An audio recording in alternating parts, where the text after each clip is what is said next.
Hello Sagittarius, this is Michelle, and I'm here to do your February 2020 tarot reading. I'll be using the standard Rider-Waite deck by US Games, and I've also brought back from the Voices of Saints the Saint card that I pulled for you in December. We pulled Saint Mary Magdalene, and again, this is from the Voices of Saints deck by Lo Scarabeo. I think everybody knows who Mary Magdalene is, right? And so the story is, it's so well known. She was one of the saints actually that I pulled over the month that I really thought I knew something about. Let me say that. I thought I knew something about her. But I did a little bit of research and I decided to bring her back, and I'll talk a little bit about that at the end of the reading. There were some things that I learned about Mary Magdalene that I did not know, and it was surprising to me because I just sort of went along with what I had learned through the predominant myth, and then we will see if something comes through that connects with your sign or with the reading. All right, this is a reading for Sagittarius, the month of February 2020. What are the messages that we need to know for our Sagittarius friends? February 2020, our Sagittarius friends, for the highest and best good for the sign of Sagittarius. What are the messages that we need to know? Let's take a look.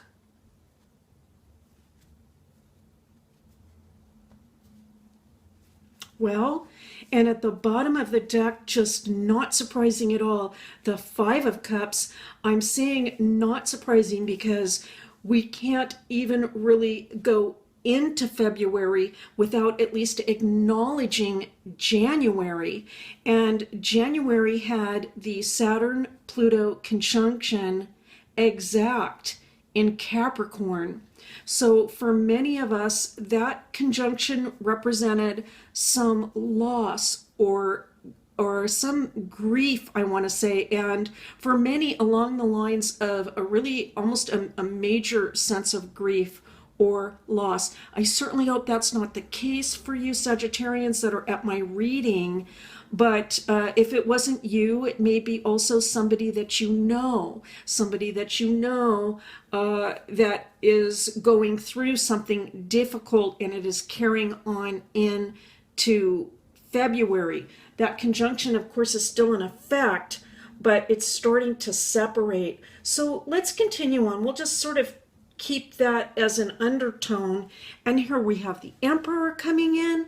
So Sagittarius, I think that you have been the one to be very strong through any trials or tribulations that were going on. It could have even been back going as far as December, January, February. I think you were the one to be strong, to keep things together. You may have had to, for example, go through a long list of things that needed to be taken care of in order to keep things together, almost like a checklist, we might say. And I can see that for some of you, you were going very methodically through that entire list of things or responsibilities. And so I really see you taking on a responsible role over this time period. And now we have the Lovers coming in. All right, interesting, because we have two major arcana now. I'm going to continue on, but I will say this. It does suggest to me that making decisions in the month of January, February has not been easy. Let's say that. You perhaps made it look easy. You perhaps came across as the Emperor, as someone that could make all of these decisions and not have any trouble with it. But the cards are suggesting to me that indeed this could have been quite taxing. And now we have the Six of Swords coming in. All right, suggesting perhaps that you're eager to get away from this current situation and see a break. Now we have the Moon coming in. All right, now I realize this isn't going to pertain to all the Sagittarius people that visit this channel, but for those of you resonating with this message, I want to say that, you know, the that conjunction, the Saturn-Pluto conjunction, as I said, was a lot more significant in many of our lives, perhaps, than we were prepared for. And so if that was the case for you, Sagittarius, I want to say that my heart goes out to you. My prayers are with you. This is a cyclical thing, even if it is something that only happens once in a lifetime. That's also possible. This could be almost like a once in a lifetime event. But even then, we are coming out of this cycle, or we will be soon. So let me say that. And now we have the Ace of Cups coming in, beautiful, showing a blessing. And I feel that maybe I want to say this. For some of us, we started out 2020 very optimistic. We had that New Year kind of energy coming in, or anticipating the New Year energy coming in. But then things may have taken a little bit of a turn. The Three of Pentacles, I'm very happy to see that, Sagittarius, and this is why. Again, a specific reading here, but I want to say this. I think that many of you, if you have not been already, I'm kind of seeing this as like right now, but if not right now, many of you will be in service to other people. And here's what I'm picking up, Sagittarius. You are needed. You are needed right now. This could be in many different ways. I see you lifting the spirits of other people, of helping other people to see the light. You may be clarifying things for people in the month of February and into March. And I feel, though, that this is on a very deep level. I feel that there are people perhaps in your midst that are a little confused. They may be going through a very difficult time themselves. And I can see you really being the strong one here and helping people to see the positive side of things. This is so commendable because at the foundation, you yourself may also be going through something difficult. Let me say that. The Nine of Pentacles coming in, all right? Very nice to see. For some of you, whatever happened over December, January, or in February may lead to some more financial independence. I think that's a little bit of a silver lining, let us say, to any clouds that came in. And now we have the Four of Pentacles, all right?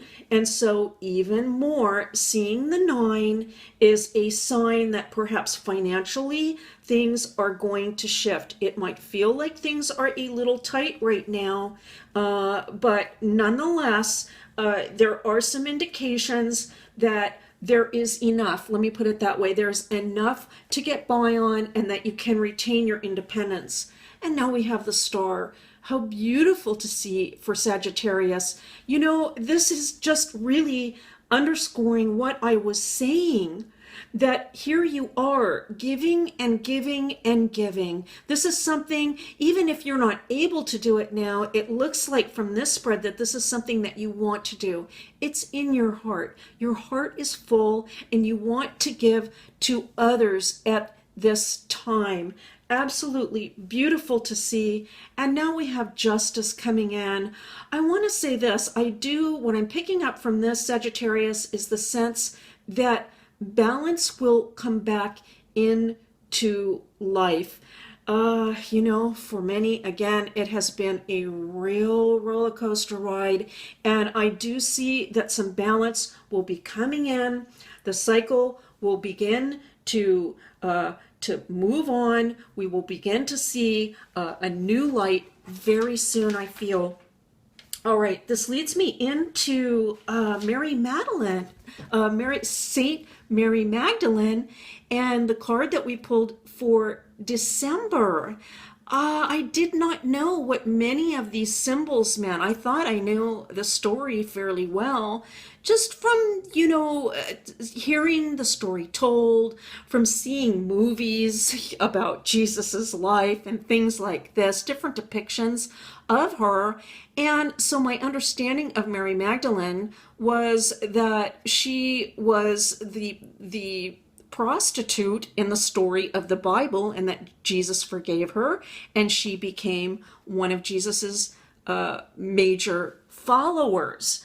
But as I began to do research on Mary Magdalene, what I discovered is that the idea of her as a prostitute or as a promiscuous woman is probably not true. It's just a myth. And it's possible that the myth came about by blending together a number of the different Marys that are in the Bible, because there are a few, sort of blending them together and allowing the story to sort of morph and change over time.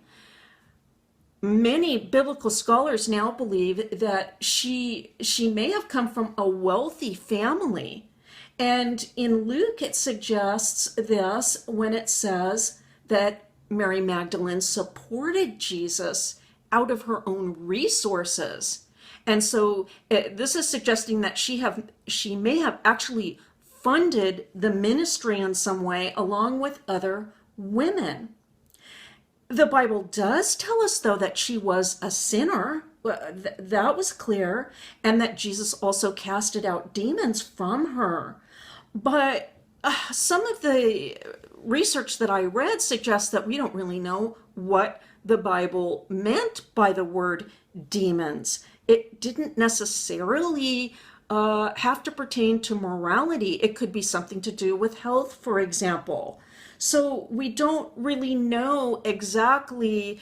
Her story is still not exactly clear, let me say, and there's quite a bit of evidence that the myth is actually not supported. She did travel with Jesus and his followers. She did witness the crucifixion, the burial, and the resurrection.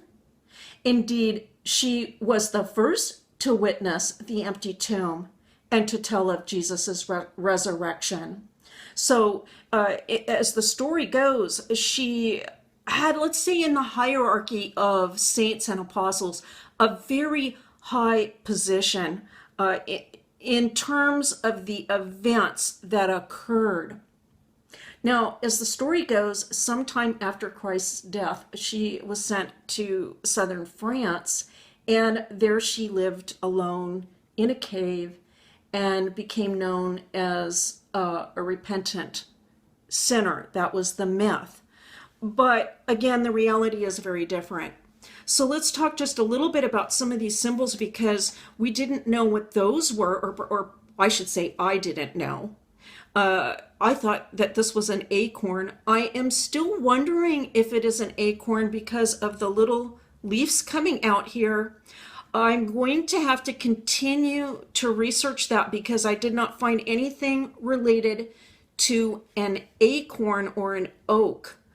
Perhaps one of you watching this video will find something about that, and you can share it on the channel. But what I did realize is that this could symbolize the alabaster jar. The jar, as it goes, I should say the myth about Mary Magdalene is that she anointed Jesus with oil from this jar, but actually that was probably Mary of Bethany. Still, it keeps showing up in the symbolism around this saint. The skull, also a common symbol in Saint Mary Magdalene's imagery. It's possible that it relates to the place of skulls, where Golgotha and the crucifixion, that's possible. And there are other suggestions as well. The cross, I didn't even know really what that meant. But of course, she witnessed the crucifixion, and so that's a rather clear suggestion there for me. Oh my goodness, there's so many things. Here is the cave. Sort of a suggestion of the cave that she lived in and living a very secluded life. The red gown probably, and as well as the hair, her hair down in this manner, could suggest that, again, she was a promiscuous or immoral woman. because women of this time most likely would have had their heads covered, and perhaps she would be wearing something other than red. So this card, and really if you look at it, there are only a few things here, but it is just chock full of symbolism. One thing that crossed my mind is the idea that we think we know somebody, or we think we know a person. And in fact, maybe we don't really know what is in the depths of that person's heart. I think sometimes for Sagittarius, I think sometimes you can feel misunderstood, perhaps, or your intentions can be taken the wrong way. You always mean nothing but absolute goodness is coming out of the Sagittarian heart. You are always honest, forthright, wishing only goodness for others, but it can be that sometimes something that is said or is done is taken the wrong way, a way that you did not actually intend for it to be whatsoever. And I can see for some Sagittarians that would cause some suffering to realize that people are thinking something else, and that they don't really understand what's truly in your heart. If that's the case, Sagittarius, I want to say that St. Mary Magdalene has come through for you, certainly. And for all Sagittarians, she has come through for you at this time. I'm going to recommend, for those of you that are interested in her, to read up a little bit about her. I don't know, is there something about an acorn, or is that the alabaster jar? I'm going to have to continue to dig a little bit deeper.